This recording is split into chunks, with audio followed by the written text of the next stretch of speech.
Shalby hospital દ્વારા દુર્લભ surgery સફળતાપૂર્વક કરી અને ઇતિહાસ સર્જવામાં આવ્યો છે. ક્રેનિયોસિનોસ્ટોસિસ એ એક દુર્લભ રોગ છે જેમાં બાળકના માથાના હાડકાં વચ્ચે હાજર નરમ સાંધા અકાળે બંધ થઈ જાય છે. સામાન્ય રીતે આ સાંધા ખુલ્લા રહે છે જેથી મગજના વિકાસ સાથે માથાના કદમાં પણ વધારો થઈ શકે છે. જો આ સાંધા અકાળે બંધ થઈ જાય તો તે માથાના કદને અસામાન્ય બનાવી શકે છે, જે ખોપરી ઉપરની ચામડીની અંદર દબાણ વધારી શકે છે અને બાળકના વિકાસમાં વિલંબ કરી શકે છે. આ દ્રષ્ટિની સમસ્યાઓનું કારણ પણ બની શકે છે. આ રોગનું કારણ ક્યારેક અજાણ્યું હોય છે, જ્યારે કેટલાક કિસ્સાઓમાં તે આનુવંશિક કારણોસર પણ થઈ શકે છે. આ જટિલ સર્જરી સુરતના શેલ્બી હોસ્પિટલ ખાતે ડોક્ટર મોહિત ગોયલના નેતૃત્વ હેઠળ સફળતાપૂર્વક કરવામાં આવી હતી.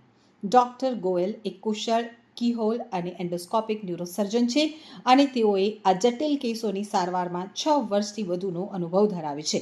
તેમણે 3D surgical planning, intra operative paediatric neurodrill અને અત્યાધુનિક એન્ડોસ્કોપિક તકનીકોનો ઉપયોગ કરી અને સર્જરી હાથ ધરી છે. એન્ડોસ્કોપિક ન્યુરોસર્જન અહીંયા સુરત ખાતે પ્રેક્ટિસ કરું છું અને હું અહીંયા શેલ્બીમાં નવયુગ કોલેજને પાસે હું as a full time consultant neurosurgeon કામ કરું છું. આ જે સર્જરી અમે લોકોએ કરી છે એ બહુ ક્રિટિકલ સર્જરી છે, કેમ કે એના અંદર પ્રી ઓપરેટિવ પ્લાનિંગ બહુ ઇમ્પોર્ટન્ટ હોય છે. કેમ કે અમારી એક પણ ભૂલ કે અમારી એક પણ આડઅસર કે અમારી એક પણ ગલતીથી પેશન્ટને આખી જિંદગી આ વસ્તુ સાથે રહેવી પડે છે. એટલે આના અંદર અમે લોકોએ very થરો competitive pre operative planning કરેલી અને એ પ્રી ઓપરેટિવ પ્લાનિંગને એક્ઝિક્યુટ કરવા માટેની જે ટીમનું જે ડિસ્કશન હતું, મારું, કવિન સરનું જે પીડિયાટ્રિશિયન છે એ બધાનું, એમની સાથે જોડાઈને કે કઈ રીતે અમે લોકો આને વર્કઅપ કરી શકીએ જેનાથી આપણે બેસ્ટ આઉટકમ આપી શકીએ. પ્લસ જે ઇન્ટ્રા ઓપરેટિવ જે અમે લોકો હાડકું કાપીએ અને બધી વસ્તુ કરીએ, એમાં જે બ્લડ લોસ ને બધી વસ્તુ થાય એ આખું during the surgery A patient આખું સ્ટેબલ રહેવું, ઓપરેશન પછી એ પેશન્ટને સ્ટેબલ રહેવું, એ બધી વસ્તુઓનું બહુ ક્રિટિકલ મેનેજમેન્ટ જે જરૂરત હતી એમાં અમારી આખી ટીમે મારો બહુ સારો સાથ આપ્યો, જેનાથી અમે લોકોએ આ વસ્તુ આ સક્સેસ પર લઈ આવ્યા. પેશન્ટ કેટલા વર્ષનું હતું અને તમારી પાસે કેટલા સમયથી આની ટ્રીટમેન્ટ ઓપરેશનની તૈયારીમાં લાગેલું?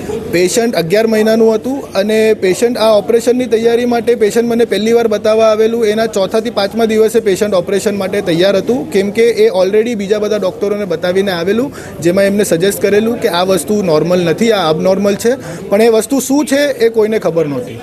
આપને જ્યારે ખબર પડી, એમના મા બાપને તમે સમજાવ્યા, ત્યારે શું ધ્યાન રાખ્યું, કઈ રીતે આને ખોલવું પડશે આખું માથું અને કઈ રીતે? જ્યારે મને આ વસ્તુ ખબર પડી અને જ્યારે મને આ પેશન્ટના સગાને એમના મા બાપને એ વસ્તુ સમજાવવાની હતી, ત્યારે મેં સૌથી મેઇન વસ્તુ એમને એ જ વસ્તુ સમજાવી કે આ વસ્તુ છે શું, આની આડઅસર શું થઈ શકે અને કેમ આ સર્જરી કરવી બહુ જરૂરી છે, જેનાથી આગળ જઈને છોકરીને કોઈ વાંધો ન આવે. કેટલા વર્ષની દીકરા દીકરીને ઓપરેશનની સલાહ આપશો અને ક્યારે લોકોને શું સંદેશો આપશો? આઈડિયલ એજ આ સર્જરીની 6 મહિના છે. 6 મહિનાના અંદર જો તમે લોકો અમારા પાસે આવો છો તો આ વસ્તુ એક નાના ચીરાથી, એન્ડોસ્કોપથી ખાલી ટાંકો કાપીને પણ થઈ શકે છે, જેના અંદર પેશન્ટ નેક્સ્ટ ડે જ ઘરે ચાલ્યું જાય છે. જ્યારે 6 મહિનાની એજ વધી જાય, ટાંકો આખું જોડાઈ ગયું હોય, બ્રેઇન ડેવલપમેન્ટ ફૂલ બ્લોન ચાલુ થઈ ગયું હોય, એના પછી અમે લોકોને આખું ઓપન કરીને બધી વસ્તુઓ કરવી પડે છે. The last age that I operate, અને અમે લોકો જનરલી ઓપરેટ કરીએ છીએ 18 થી 24 મહિનાના છોકરાઓ છે, એના પછી results are not that great. તો શેલ્બી હોસ્પિટલના ક્લસ્ટર હેડ ડોક્ટર સુપ્રિયા સરકારે જણાવ્યું હતું કે સફળતા વિશ્વ વર્ગની આરોગ્ય સેવાઓ આપવાનું શેલ્બી હોસ્પિટલના સંકલ્પનું જીવંત ઉદાહરણ છે. હવે દક્ષિણ ગુજરાતના દર્દીઓએ આવી વિશેષ સારવાર માટે મોટા શહેરોમાં મુસાફરી કરવી પડશે નહીં. નવીનતમ તકનીકી અને નિષ્ણાંત દ્વારા દરેક દર્દીને શ્રેષ્ઠ સારવાર આપવાનો અમારો પ્રયાસ છે. આ શસ્ત્રક્રિયા દ્વારા 11 મહિનાની એક છોકરીની સફળતાપૂર્વક સારવાર કરવામાં આવી છે, જે દ્વિપક્ષીય કોરોનલ અને મેટોપિક સાયાને પૂર્વ બંધ કરવાની સમસ્યાથી પીડાઈ રહી હતી. શસ્ત્રક્રિયા પછી બાળક વધુને વધુ સ્વસ્થ બન્યું છે અને તેના માથાના વિકાસમાં પણ સુધારો જોવા મળે છે. આ સિદ્ધિ ફક્ત બાળ ચિકિત્સા અને ન્યુરોસર્જરીના ક્ષેત્રમાં શેલ્બી હોસ્પિટલનું નેતૃત્વ કરે છે, પરંતુ સમાજ પ્રત્યેની તેમની સેવા ભાવના અને ગુણવત્તાની સારવારના વચનને પણ સશક્ત બનાવે છે.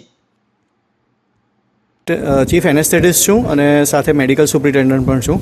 આ પ્રકારના નાના બચ્ચામાં ફક્ત 11 મહિનાનું બચ્ચું હતું. એટલે 11 મહિનાના બચ્ચા માટે ઓપરેશન સિવાય પણ બીજી ઘણી ચેલેન્જો હોય છે. જેમ કે બચ્ચાનું માથું મોટું હતું, એટલે બચ્ચાને આપણે બેભાન કરીએ તો એને માટે શ્વાસોશ્વાસની નળીનો કંટ્રોલ લેવાનો હોય, એ બધું ડિફિકલ્ટ હોય છે. અને આટલા નાના બચ્ચામાં ફ્લુઇડ મેનેજમેન્ટ અને બ્લડ મેનેજમેન્ટ એ બહુ જ ક્રિટિકલ હોય છે. બચ્ચુંનું વજન ઓછું હોય, આટલા નાના બચ્ચાનું વજન 10 કિલોની અંદર હોય છે યુઝ્યુઅલી. તો એ માટે આપણે જે એડલ્ટને આપણે બ્લડ આપીએ અને આઈવી ફ્લુઇડ આપીએ એના કરતાં બચ્ચામાં એનું કેલ્ક્યુલેશન બહુ ચેલેન્જિંગ હોય છે. આપણે એક mlનો હિસાબ રાખવો પડતો હોય છે. તો એ બધું અહીંયા ટીમ મેનેજમેન્ટ અને એક્સપિરિયન્સથી હું પોતે 20 વર્ષના એક્સપિરિયન્સ છું. અમારી સાથે બીજા પણ એનેસ્થેટિસ્ટ છે, એમને પણ 20 વર્ષનો એક્સપિરિયન્સ છે. અને અમારા પીડિયાટ્રિશિયન છે, એ પણ ખૂબ અનુભવી છે. તો આ પ્રકારનું ચેલેન્જ આપણે ટીમ વર્કથી કરી શકીએ જે અહીંયા હાજર છે. વાત કરીએ કેવિલભાઈ, તો તમારા જીવનના 20 વર્ષના અનુભવમાં આ ઓપરેશનને કઈ રીતે મૂલવશો તમારા જીવનમાં? આ ઓપરેશન તમને હું સાચું કહું તો મારી 20 વર્ષની કારકિર્દીમાં હું આ ફક્ત બીજી જ વખત કરાવી રહ્યો છું. પહેલી વખત મેં કરાવેલું ત્યારે કે જ્યારે હું આ એનેસ્થેસિયાની ટ્રેનિંગ લેતો હતો. મીન્સ કે 20 વર્ષમાં મારી પ્રેક્ટિસમાં પહેલી વાર કરાવ્યું છે. બચ્ચાઓના ઓપરેશન બહુ બધા કરાવ્યા છે, પણ બચ્ચાઓના મગજના ઓપરેશન અને બચ્ચાઓના ઓપરેશન એ બહુ અલગ વસ્તુ હોય છે. એટલે આ વસ્તુ બહુ જ સારી રીતે અહીંયા મેનેજ થઈ ગઈ છે. વાત કરીએ તો 2 થી વધુ કલાક તમે જે હમણાં સંબોધન કર્યું કોન્ફરન્સમાં, તો 2.5 કલાક આ સર્જરી ચાલે. કોઈક વખત વધુ બી થાય, કારણ કે તમે જે જગ્યા ઉપર કામ કરો છો તેમાં કટોકટી બહુ કામ કરવાનું હોય, તો શું કરશો? આ ઓપરેશનમાં અમે યુઝ્યુઅલી ગણતરી એવી રાખીએ છીએ કે 2 કલાકથી લઈને 5 કલાક પણ ચાલી શકે. તો અમારું આખું પ્રી ઓપરેટિવ અમે એ રીતનું અમે પ્લાનિંગ બનાવીએ છીએ કે આ ઓપરેશન દરમિયાન આટલું ચાલી શકે છે. તો એને માટે જે કંઈ મેડિસિન હોય, જે કંઈ આઈવી ફ્લુઇડ્સ હોય, બ્લડ હોય, એ બધું અમે પહેલેથી જ નક્કી કરીએ છીએ. અને અમે